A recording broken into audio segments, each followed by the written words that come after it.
Горел пылающий камин.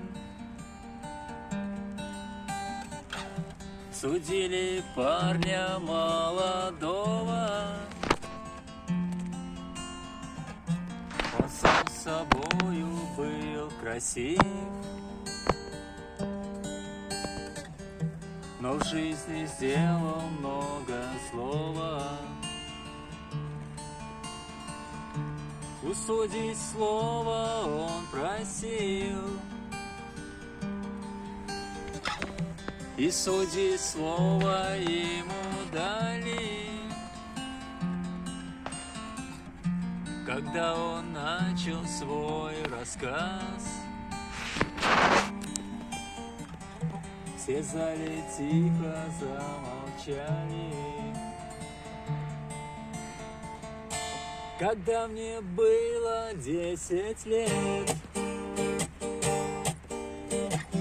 я с дома отчего сорвался.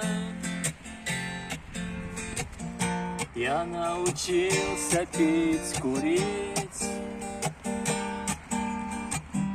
и со шпаной блатной связался. Когда мне было 20 лет, я был в кругу друзей любимых. Я был красив и их сильней. Я научился грабить силой. Однажды грабили село, где люди тихо, мирно спали.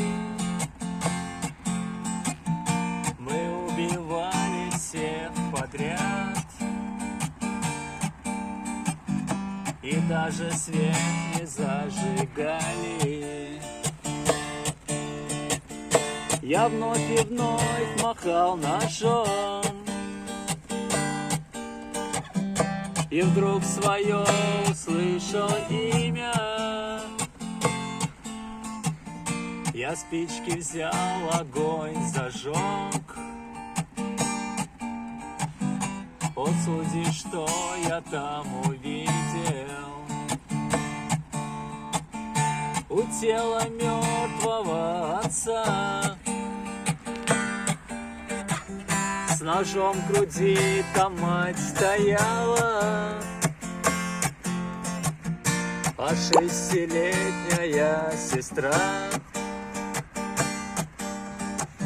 в кроватке тихо умирала. Судите ж, судьи, вы меня, судите ж, судьи, как хотите, за злодеяния мои. Мне страшный приговор несите. Раздался выстрел, он упал, и полились любимой слезы. Мой милый мальчик дорогой, зачем ты людям делал злое? Горел пылающий камин, убили парня молодого. Он сам собою был красив, но в жизни сделал